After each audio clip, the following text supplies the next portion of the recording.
Register 7 was haunted. Not by ghosts. Those, at least, would have the decency to float their own groceries. No. Register 7 was infested by something much meaner.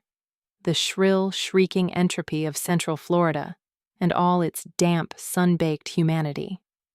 Jenny Marquez had been its indentured priestess for exactly 7 hours and 36 minutes, and in that time she'd lost 2 inches from her ponytail, the will to stand up straight, and any hope of eating her turkey sub before it took on the temperature and consistency of the interior of a parked Kia Rio. Her name tag, Jenny, here to help, had been flipped upside down by a rogue toddler around hour 2. She had decided to leave it that way in a half-hearted protest.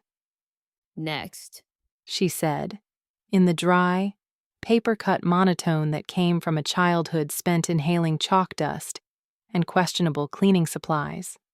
Customer number 40-something was shirtless, florid, and built like a retired stunt double for Slim Jim commercials. Every inch of exposed flesh glowed nuclear pink, except for where a mesh-back hat cast geometric shadows across his forehead and scalp. His eyes, watery and off-kilter, fixated on Jenny with the adoration of a man who had never learned to make eye contact and didn't care to start. He dropped 2 items onto the conveyor with a ceremonial thunk. "Only these," he said, voice roughened by decades of bad decisions and cheaper tobacco. Aloe vera gel, family size, and a handle of Captain Morgan spiced rum. Jenny's hands moved on muscle memory. aisle 10's got SPF, she offered, though it was less an act of kindness and more an involuntary tick. and also clothes in case, the world ever has to see you again. The man grinned, his teeth shaded an archaeological palette of yellows and browns. "That's what the rum's for," he said. "Numbs the burn." The lights buzzed like a hive of static. Jenny's ears popped. It'll do that. Jenny said, ringing him up and bagging the supplies. That'll be $19.42. He fished a wad of bills from a pocket that, given the state of his swim trunks, was performing way above engineering spec. While he counted, Jenny let her eyes wander. Beyond the sliding glass doors at the store's entrance, the sky was performing its own brand of drunken improv. Sickly, bruise-colored clouds crowding in from the west, flickers of lightning catching in the metallic letters of the store's sign in sets of 5. Flash. Flash. Flash. Flash. Flash. The air inside thickened with the oncoming storm, as if even the HVAC system was bracing itself for impact. "Hey!" The tourist's voice yanked her back. "You got a bathroom here?" Back right, past the rotisserie chickens. Don't touch the produce on the way. He staggered off, aloe and rum swinging in their bag, and Jenny looked down at her register clock. Only 24 minutes. 24 minutes until the sweet, cold embrace of lunch meat, mayonnaise, and silence. She could do this. The next customer was already loading the belt with the reckless abandon of someone on a scavenger hunt for weirdest combination possible. She was mid-30s, decked out in business casual that probably cost more than Jenny's monthly rent, but accessorized with a bright green iguana that clung to her neck like a feathery, scaly scarf.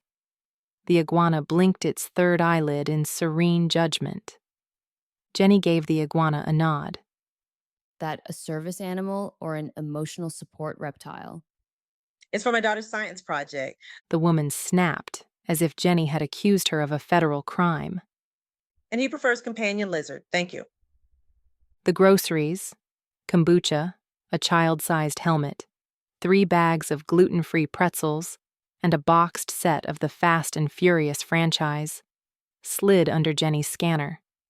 She caught a whiff of the lizard's musky funk and wondered, not for the first time, if she was developing a reptilian allergy, or maybe Florida itself was the allergen. The woman brandished a sheaf of coupons like a blackjack dealer. These are supposed to double. she said. I looked it up on the website. Jenny barely concealed her sigh. Policy says only on Saturdays. It's Saturday in Guam. The woman shot back, lips pressed tight. Jenny studied her. Are you or your iguana from Guam? I pay your salary. The woman said, with the entitlement of someone who believed sales tax gave her godlike powers. The iguana yawned. Jenny smiled. That's not how it works, but thanks for your contribution to the wage slavery fund. She processed the order, scanned the coupons, and handed the woman her receipt. The woman muttered something about calling corporate and stalked off as the iguana flicked its tail in a slow, mocking wave. 3 registers down, a bag boy with a bad mustache and a worse attitude abandoned his post to flirt with the cashier at the pharmacy window. Her final customer was the reason the store installed reinforced cart bumpers. He rolled up in a mobility scooter that beeped with every change of direction, its basket overflowing with the sad detritus of a lifetime of food pyramid malpractice. Microwavable burritos, several tubs of neon orange cheese balls, and 3 12-packs of neon green Surge. He was ancient, but moved with the confidence of a man who'd been outliving everyone's expectations since Eisenhower. His Florida Gators tank top had surrendered its original color and was now just a vague memory of blue, stretched tight over a pale and lumpy chest. From his first word, it was clear he was less interested in groceries than in securing an audience. Y'all notice the weather? He asked, in the folksy boom of the terminally lonely. Jenny could have recited her answers by heart, but she let him have his opening. Sure looks like rain. The man nodded, leaning in conspiratorially. They're doing it on purpose, you know. Jenny blinked. Who's they this week? Government. He lowered his voice to a whisper. Chemtrail weather control. Been reading about it on the internets. You notice how every hurricane season, they start spraying heavy in July? That's to soften up the population. It's all connected. Jenny scanned the cheese balls. Is this about the water fluoridation again? Not just fluoride. He said, looking around to see if anyone else was listening. Now they're putting nanobots in the Gatorade. That's why you see so many people running in the mornings. Nanobots control the mind, make you crave exercise, which makes you drink more Gatorade, which makes the nanobots stronger. It's a circle.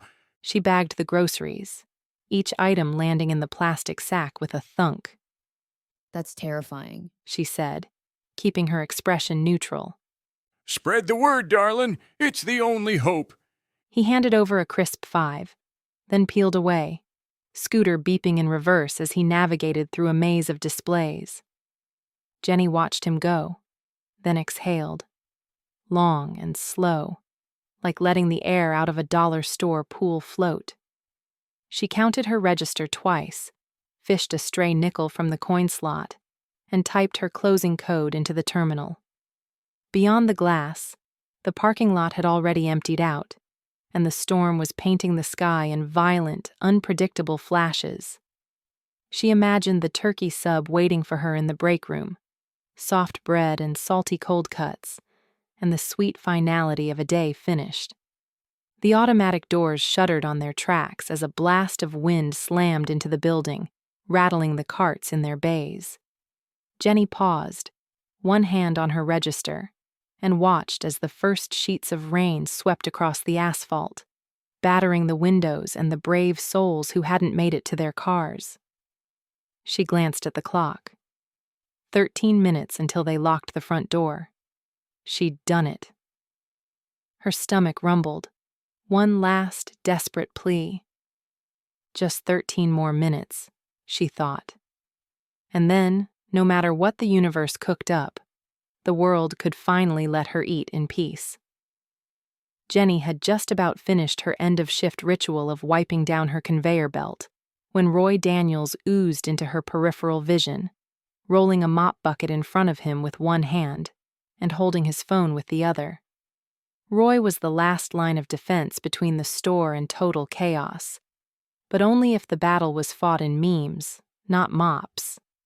The fact that he was meant to be bagging groceries was just one more unspoken item on Jenny's daily list of things she had stopped caring about.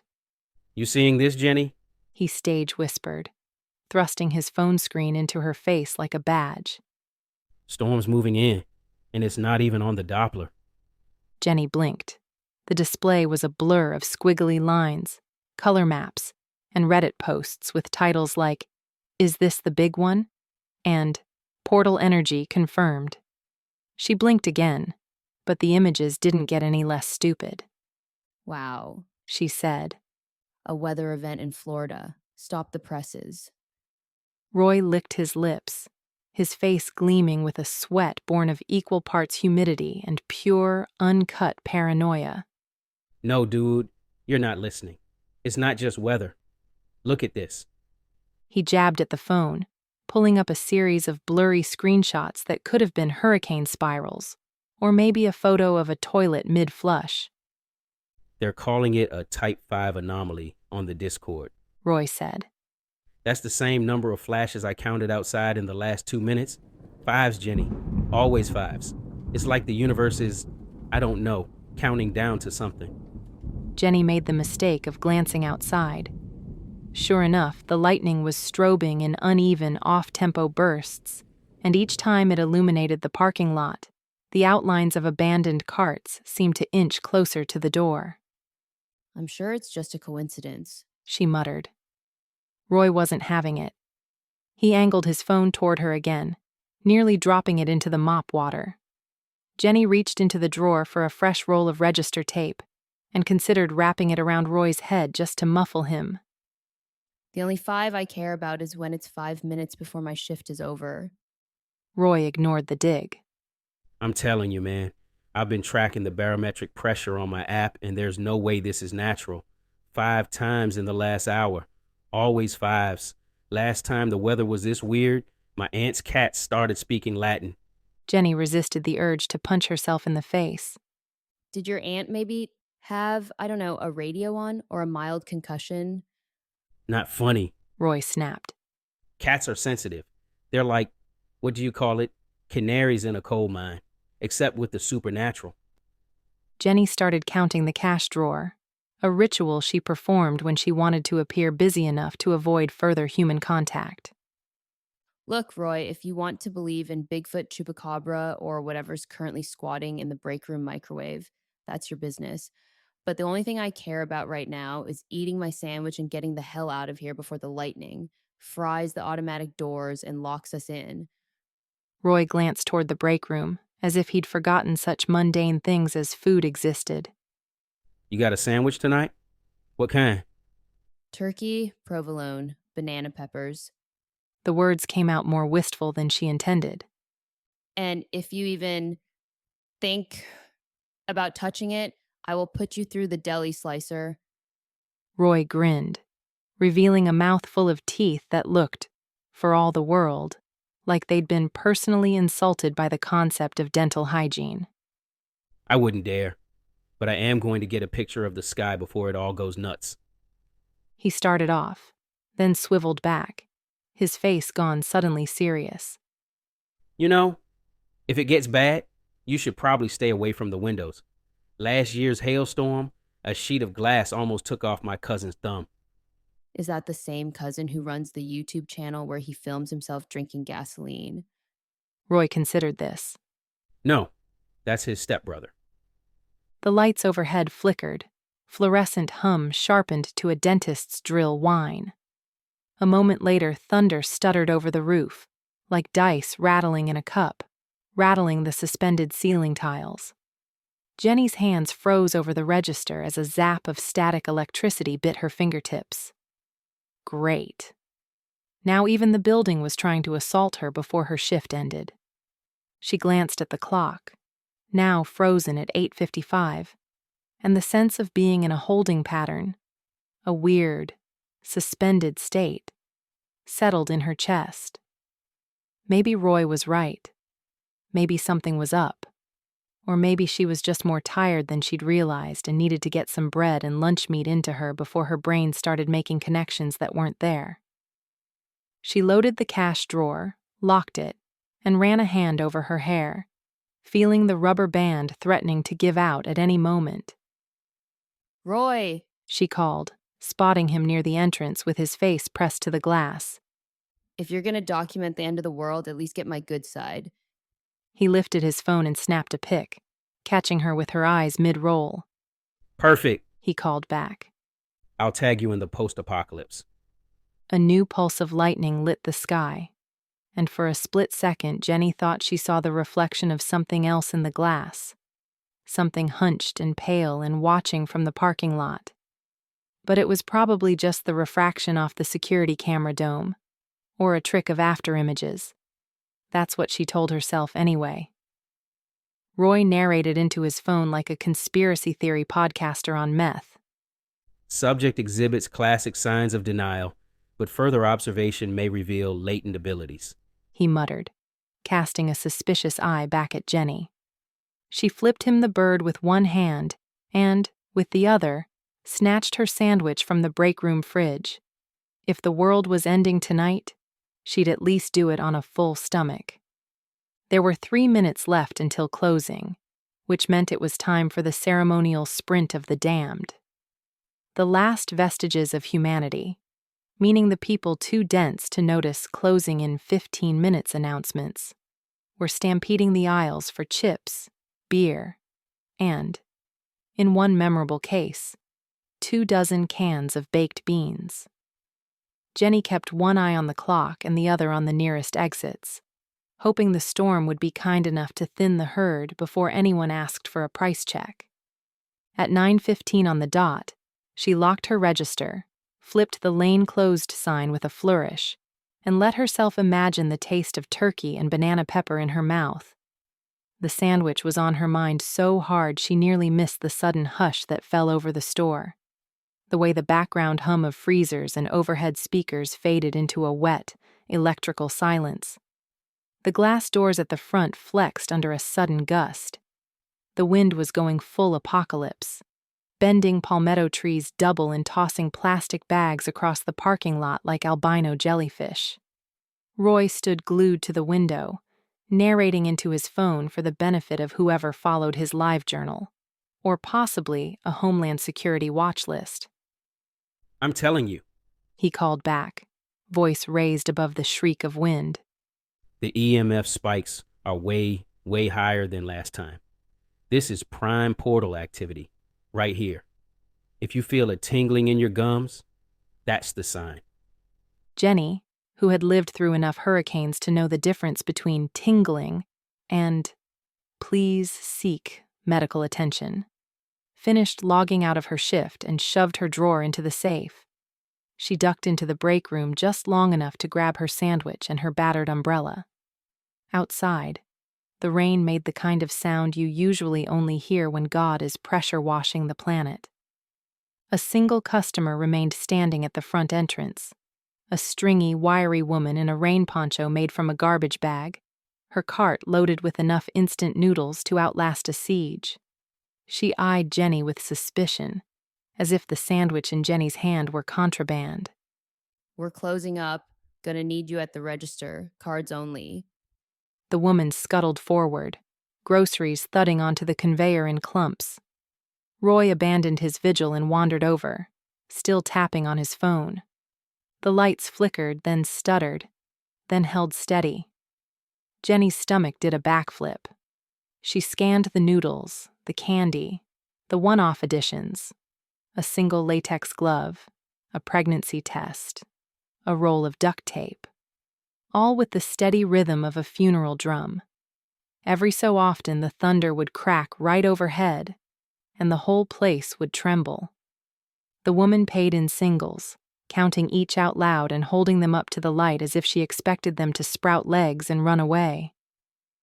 Jenny rolled her eyes and resisted the urge to help by running the sandwich directly into her own face. The woman bagged her own stuff. "Stay dry," the woman rasped, as if it were a hex, and vanished into the maelstrom. The doors hissed shut behind her. You ever notice? Roy said, sidling up as Jenny finally unwrapped her sandwich. How the air feels different. Like, right before something big happens? Jenny took a bite. That's called humidity. It's Florida's default setting. No, it's more than that. Roy pressed his face to the glass. Like you're standing in the eye of something. The calm before. You know? Jenny chewed, staring past Roy at the warped, rain-streaked parking lot. Through the glass, the security lights strobed in erratic pulses, barely visible through sheets of water. In the flickers, things seemed to shift. Not just the carts or the palm shadows, but reality itself. Like the store was on a cheap green screen and someone kept toggling the background. Then with a sound like a baseball bat hitting a slab of meat, thunder slammed the building. The world went black. Silence. The first thing to return was the smell. Burned ozone and hot, dusty wiring.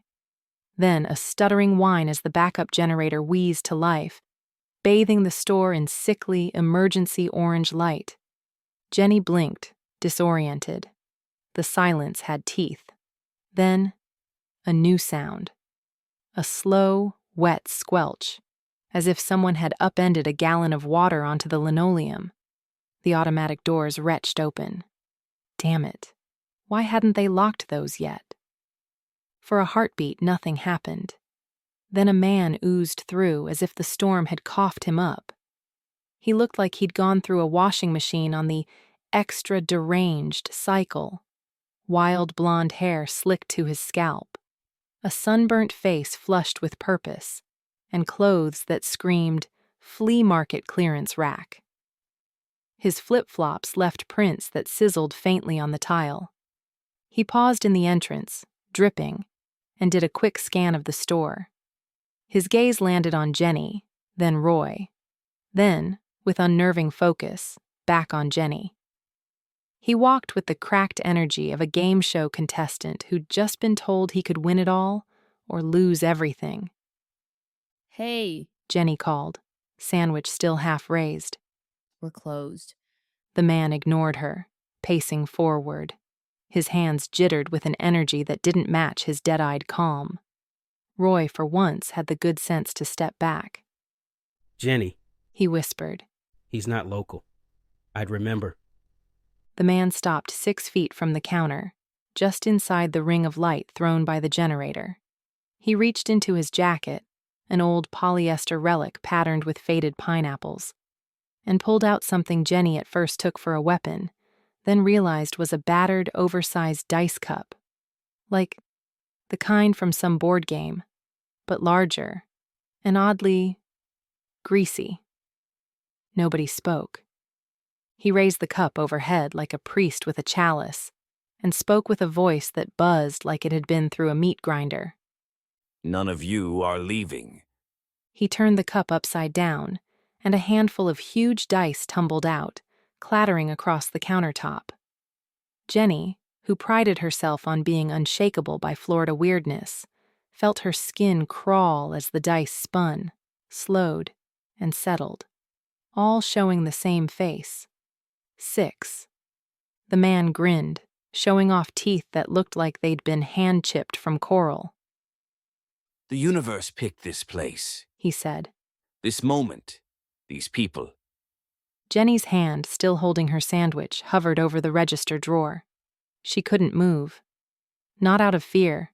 She'd survived alligators in the parking lot, blackout looters, even a night shift with the store's haunted Roomba, but out of the deep, primal certainty that something had fundamentally changed. The generator's hum spiked to a frequency that made her molars ache. The man lowered the cup. His gaze locked with Jenny's. He looked like a lottery winner who'd just been told his ticket was also a warrant. Don't make this harder than it needs to be. He said, stepping around the counter and moving closer. I'm here to find the one who hungers. Behind her, Roy dropped his phone. It bounced once on the tile and slid under the register. The man. No, the roller Jenny realized, with the kind of clarity that only comes in nightmares and HR training videos, loomed over her, dice cup in hand. Tonight's a special night, The roller hissed. and we're all playing.